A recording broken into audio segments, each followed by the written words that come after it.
El perdón como acto de liberación cuántica. Frederick Luskin, director del proyecto de perdón de la Universidad de Stanford, pasó más de una década midiendo los efectos fisiológicos del resentimiento sostenido y del perdón en el organismo. Sus hallazgos son inequívocos.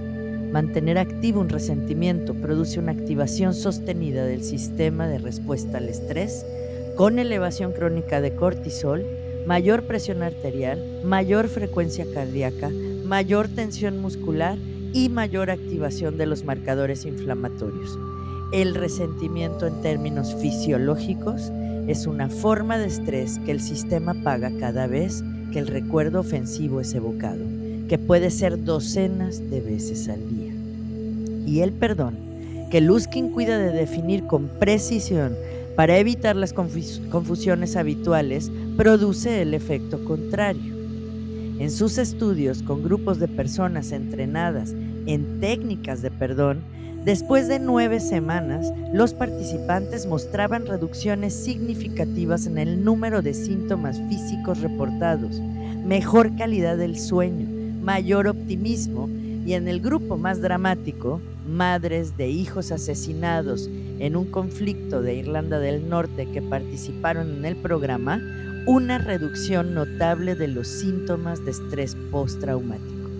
El perdón que Luskin estudia no requiere reconciliación con el ofensor, no requiere que el daño haya sido justo ni que deba ser olvidado. Define el perdón como la decisión de no continuar produciendo las hormonas del estrés en respuesta a un evento que ya ocurrió. Es una decisión sobre el propio cuerpo, no sobre el ofensor. Es elegir no pagar el precio fisiológico del resentimiento sostenido. Es, en los términos más literales, una medicina para el sistema cardiovascular, inmune y nervioso. Y la razón por la que es difícil no es moral, es biológica. El sistema de memoria emocional que mantiene vivo el resentimiento está haciendo exactamente lo que evolucionó para hacer preservar el recuerdo de las amenazas para protegernos en el futuro.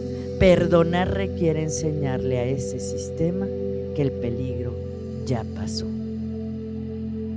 En la tradición hawaiana de Ho'oponopono, la práctica de restaurar el equilibrio y sanar las relaciones dañadas es uno de los rituales centrales de la vida comunitaria. El proceso original, que se realizaba en presencia de un mediador y de todos los miembros de la familia involucrados, podía durar días y consistía en reconocer el error, expresar remordimiento genuino, pedir y recibir perdón y liberar el problema simbólicamente, arrojándolo al mar o al fuego.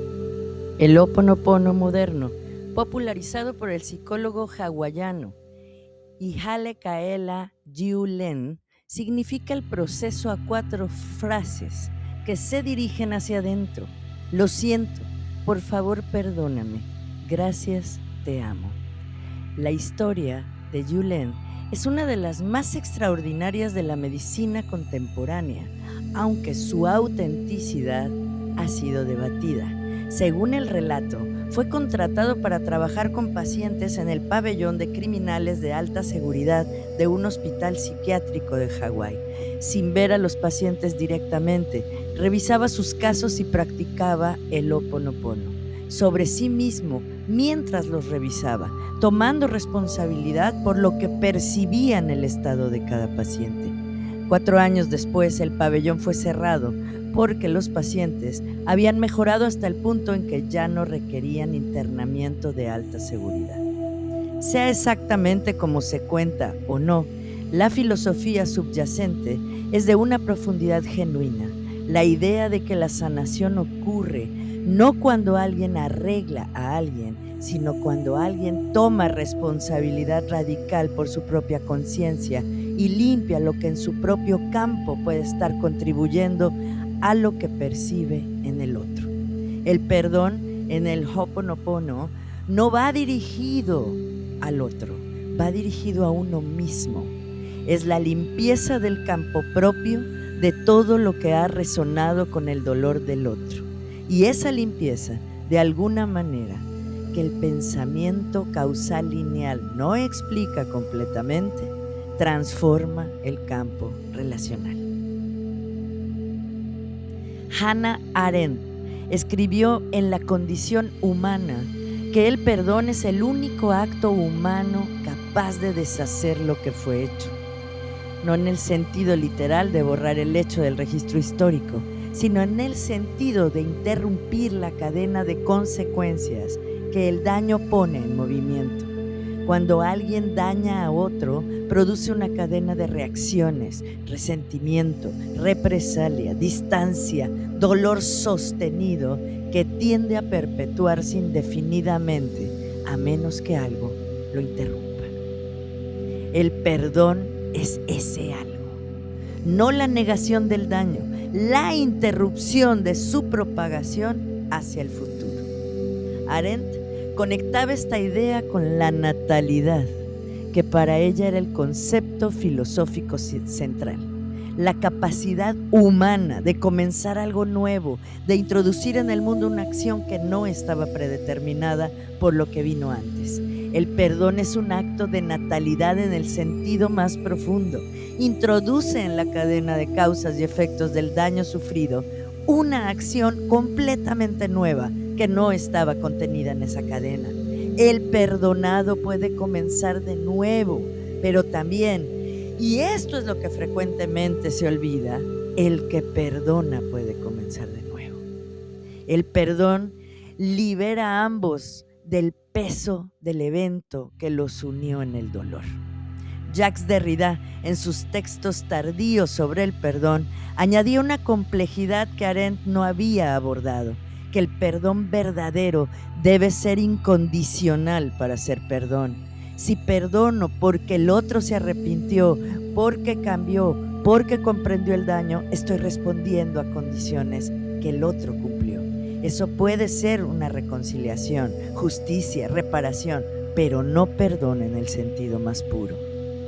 El perdón puro, que Derrida consideraba imposible y necesario al mismo tiempo, es el que se otorga sin condiciones, sin esperar nada a cambio, incluso a lo imperdonable. Este perdón imposible es el horizonte hacia el que la práctica del perdón tiende sin alcanzar nunca completamente y que por esa misma razón mantiene su poder de apertura. Nelson Mandela pasó 27 años en la prisión de Robben Island en condiciones que estaban diseñadas para destruir la dignidad y la voluntad del hombre. Cuando salió en 1990 y fue elegido presidente de Sudáfrica en las primeras elecciones democráticas del país en 1994, eligió no vengar, sino sanar. Creó la Comisión de la Verdad y la Reconciliación, presidida por Desmond Tutu, que ofrecía amnistía a cambio de verdad. Quienes confesaban públicamente sus crímenes durante el apartheid podían recibir perdón oficial, aunque no amnesia social. Mandela dijo una vez que cuando salió de la cárcel sabía que si no dejaba atrás el odio que tenía derecho a sentir, seguiría siendo un prisionero aunque estuviera físicamente fuera.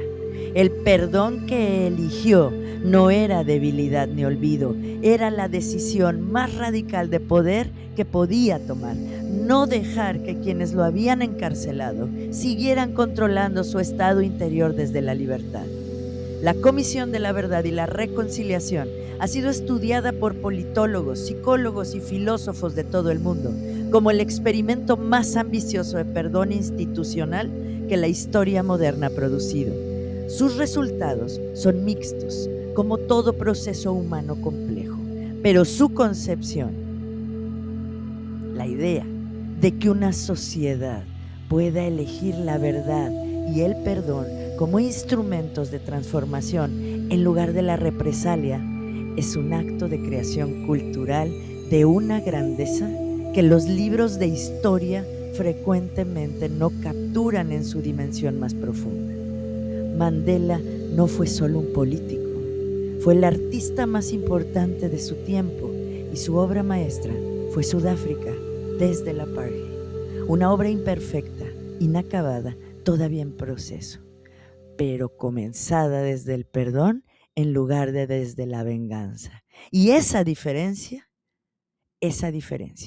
lo cambia todo.